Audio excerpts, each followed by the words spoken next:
Hi guys, I'm Stripe. Thanks for joining me.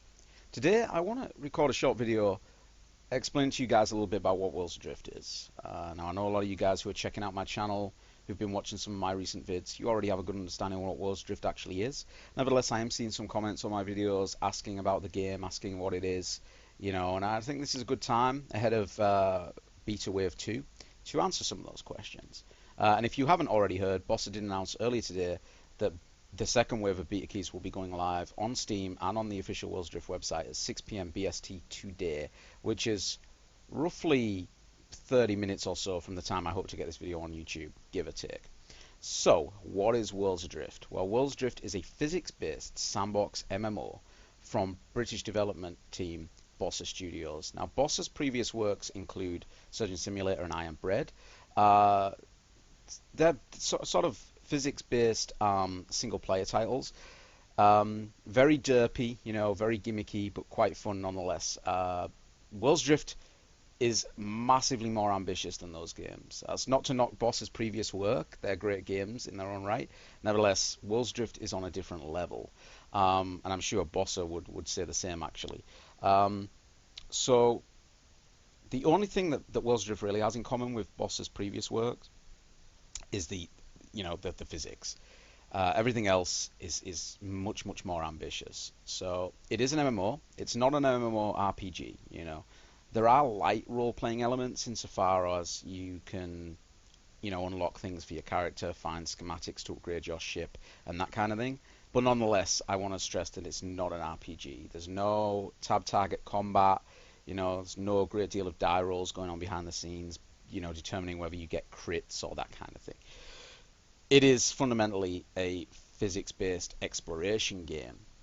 So when I talk about physics, what do I mean? Well, a lot of the ship components that you can craft in the game are physical objects. When you craft an engine, for example, that is a physical object. It can, excuse me, let me close that. Yeah, it can fall on you. It can hurt you. Um, if it gets dislodged from your ship, it can bounce around your ship and damage other components, that kind of thing. Yeah, there are a lot of physical items in the game, and it's not just ship components either. Trees, uh, you know, ore nodes and rocks, those kind of things. They're all physical items. They can be manipulated. You can attach certain items to them called Atlas lifters, which will allow you to move them around, almost makes them weightless. Um, and so there's a lot of fun to be had with physics. You can actually check out some of my previous vids on my channel, uh, titled Fun with Physics, and you'll see what I'm talking about in that regard. Um, but what do you do in Worlds Adrift? Well, fundamentally, you explore. You'll spawn in one of the wilderness biomes. There are currently four biomes, and those are wilderness, expanse, remnants, and badlands. Um, and they range in difficulty, from tier 1, which is the wilderness, tier 2 expanse, tier 3 remnants, tier 4 badlands. And they get progressively harder, and you'll have to cross soft barriers called weather walls to advance to each stage of, each tier of biome. But yeah, you'll spawn in the wilderness and you'll build yourself a ship, you'll find some knowledge, and start your adventure. And from there, the game really is yours. It is entirely up to you what you want to be, how you want to play the game. If you want to be a sky pirate, so be it. The game's open PvP. If you want to be a trader, you can do that. If you want to be, a bounty hunter and hunt down pirates or people who've had bounties placed on them by other players, so be it. The only limit is your imagination. And Bossa really want to get away from some of the more tired MMO tropes of the past sort of decade. I'm not saying that things like dungeons and world bosses and raids aren't fun, but that's not what Worlds Adrift is about. It's a very different kind of MMO. Using the creatures as an example, they're not mobs in the traditional sense. You run into a room in another MMO, you wipe out a room full of mobs, you come back into that room a few minutes later, and they've all respawned. Worlds Adrift doesn't work like that. Every creature in Worlds Adrift follows a simulated life cycle. They have to breed. You know, they will be born. They have to hunt for food. If they can't find any food on an island, they'll have to migrate to find it, and eventually they'll die of natural causes. So they follow this simulated life cycle, which really adds life to the world. You know, these aren't mobs.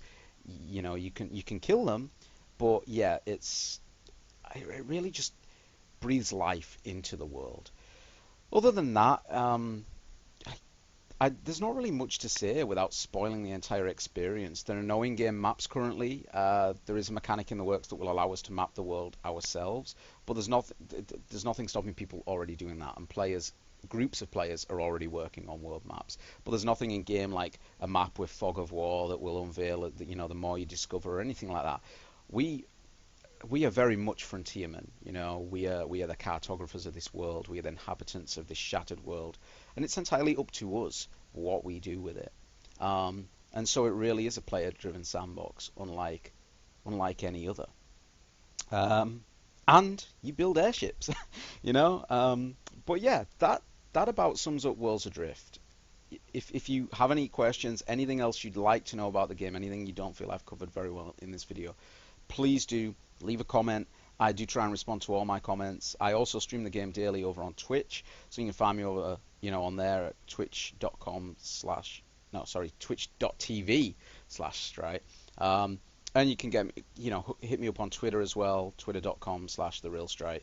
And yeah, I've been involved in World's Drift in the community for a long, long time now.